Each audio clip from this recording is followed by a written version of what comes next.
बहुत लाभ है। इस सत्संग में लाभ बहुत है, तुरंत मिलावे गुरु से, मूर्ख जन कोई सार न जाने, सत्संग में अमृत बरसे। मूर्ख कहते हैं जो माता पिता की सेवा नहीं करते हैं, समाज की सेवा नहीं करते हैं, काम क्रोध लोभ मोह विकार में पड़े रहते हैं, उनको मूर्ख कहा गया है। जो पढ़ा लिखा नहीं है, माता पिता की सेवा कर रहे हैं, परमात्मा भजन कर रहे हैं, उनको आप मूर्ख नहीं कह सकते, उनको आप अनपढ़ कह सकते हैं। अनपढ़ और मूर्ख में बहुत अंतर है। रावण पढ़ा लिखा विद्वान था लेकिन मूर्ख कहलाए। गोस्वामी जी इसके लिए प्रयोग किए हैं कि सठ सुने हर आनासी मोही, अधम निर्लज लाज नहीं तो ही, सठ कहते हैं गोस्वामी जी। और संत कबीर साहब जी महाराज की वाणी में आया है, पुलस्त मुनि का पोता रावण पंडित छल बड़ भारी, मेन मांस पर नारी हरण निश्चर के अधिकारी। निश्चर राक्षस लोगों के वे मालिक बने, स्वामी बने, नायक बने। कहने का मतलब है सत्संग जड़ता को हरता है, वाणी में सत्य का संचार भरता है, कीर्ति उल्लास को फैलाता है, अंत में मुक्ति प्रदान करवाता है। संत कबीर साहब महाराज वाणी में आया है, इस सत्संग में लाभ बहुत था। तीसरे दर्जे में बहुत लाभ है। तुरंत मिलावे गुरु से, गुरु नाम है ज्ञान का, अर्थात ज्ञान का उद्घाटन हो जाता है सत्संग में आने। तुरंत मिलावे गुरु से, मूर्ख जन कोई सार न जाने, सत्संग में अमृत बरसे। अमृत है बातों की बात, अमृत है संतों के पास। संत महात्माओं की वाणियां जो है, उपदेश जो है, उसी को अमृत कहा गया है। जैसे गुरु महाराज के प्रवचन के शीर्षक के पहले हम लोग पढ़ते हैं सत्संग सुधा सागर। सुधा का अर्थ अमृत, सागर अर्थ है खजाना, भंडार। अर्थात सत्संग जो है अमृत का भंडार है। पूज्यपाद महर्षि संत श्री ब्रह्म जी महाराज के प्रवचन के शीर्षक के पहले हम लोग पाते हैं प्रवचन पीयूष। पीयूष का अर्थ है अमृत, अर्थात संत महात्माओं की वाणियां जो है, उपदेश जो है, उसको अमृत कहा गया है। इस सत्संग में लाभ बहुत तुरंत मिला है गुरु से, मूर्ख जन कोई सार न जाने, सत्संग में अमृत बरसे। और इस अमृत में वचनों को सुनने, समझने और व्यवहार बनाने से क्या होता है गोस्वामी जी लिखते हैं, सुनि समुझई जन मुदित मन, मज्जहि अति अनुराग। लाभ क्या होता है, लहि चार फल, अथ तनो साधु समाज प्रियाग।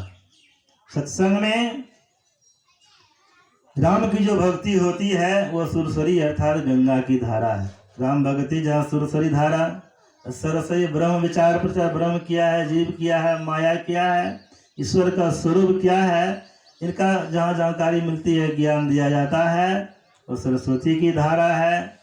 त्रिवेणी संगम के लिए और एक धारा की आवश्यकता है, यमुना की। पुनः गोस्वामी जी लिखते हैं, विधि निषेधमय कलिमल हरणी, कर्म कथा रवि नंदिनी वर्णी।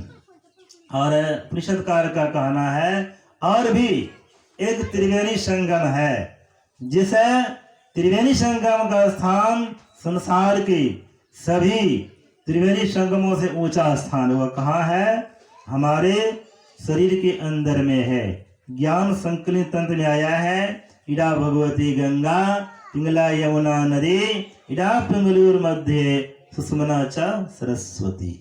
इस मानव शरीर में प्रधान तीन नाड़ियां हैं, इडा पिंगला और सुषुम्ना। इडा को गंगा नदी, पिंगला को यमुना नदी, इडा और पिंगला के बीच में रहने वाली सुषुम्ना नाम की नाड़ी जो है, इस नाड़ी को सरस्वती नदी के नाम से पुकारी जाती है। तो त्रिवेणी संगमो यत्र तीर्थराज स उच्यते तत्र स्नानं प्रकुर्विता सर्व पापे प्रमुच्यते। इस त्रिवेणी संगम में स्नान करने से अर्थात ध्यान करने से प्राणी को सभी पापों से मुक्ति मिलती है, कल्याण मिलता है। इसी के लिए वेद भगवान कहते हैं कि मनस तत्वाय सविता धियम, मानस जप और मानस ध्यान कीजिए। मानस जप मानस ध्यान करना यह आंतरिक सत्संग है, कर्म कथा का प्रचार बाहरी सत्संग है। संत तुलसी साहब जी महाराज की वाणी में आया है, सत्संग करना मन तोड़, अर्थात मन की कामना को, मन की वासना को, मन की चाहना को मिटा करके सत्संग करना है। सत्संग करना मन तोड़, शरण संतर की, अंदर अभिलाषा लगी रहे गुरु चरणन की। अर्थात जिस रूप को हम लोग बाहर में देखते हैं, जिस रूप को, जिस मूर्ति को बाहर में देखते हैं, इसी मूर्ति को जो अंदर में देख लेते हैं, दोनों देखने में कितना फर्क है, धरती आसमान का अंतर है। दर्शन उनके उर्माही का मतलब आज्ञा चक्र में, दर्शन उनके उर्माही करे जो बड़ भागी, तिनके तरने की नाव किनारे लागी। जो अंतर में दर्शन कर लेते हैं, अर्थात पूरे गुरु का संग करना हुआ। अंदर में दर्शन करने का मतलब हुआ पूरे गुरु का संग करना। पूरे गुरु का संग हो, अनंग क्या करे, मैं ही जो अनुभव ज्ञान हो, अनुमान क्या करे।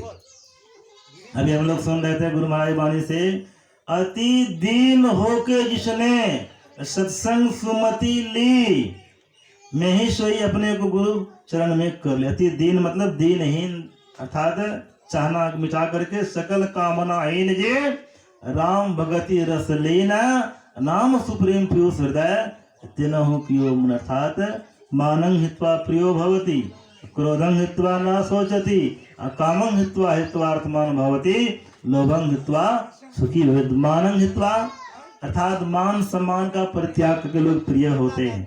क्रोधं हित्वा न शोचति, क्रोध का त्याग करके शोक नहीं करता।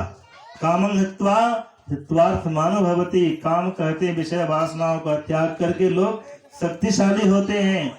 लोभं हित्वा सुखी भवेत्, लोभ का परित्याग करके सुख को प्राप्त करते हैं। नहीं दरिद्र संग दुख जग माही, संत मिलन संग सुख कछु नाहि।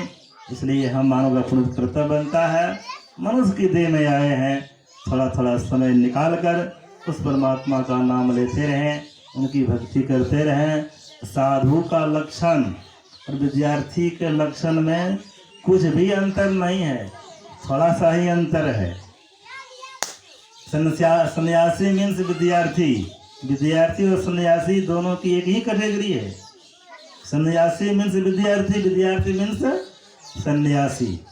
इस प्रकार सन्यासी ब्रह्मचर्य का पालन करते हैं और रूखा सूखा भोजन करके जप सुमरन ध्यान तपस्या करते हैं। विद्यार्थी भी कम तपी नहीं होते, वे भी तप करते हैं।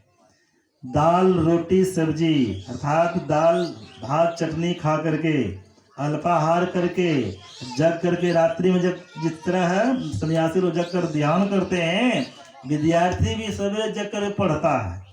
लेकिन आज कोई सिस्टम और हो गया है। पहले जमाने के विद्यार्थी सवेरे सो जाते थे, अब ब्रह्म बेला 3 बजे से जग करके ध्यान पढ़ते थे। लेकिन अभी का कुछ उल्टा रूल हो गया है, 11 बजे 12 बजे रात तक पढ़ते हैं, फिर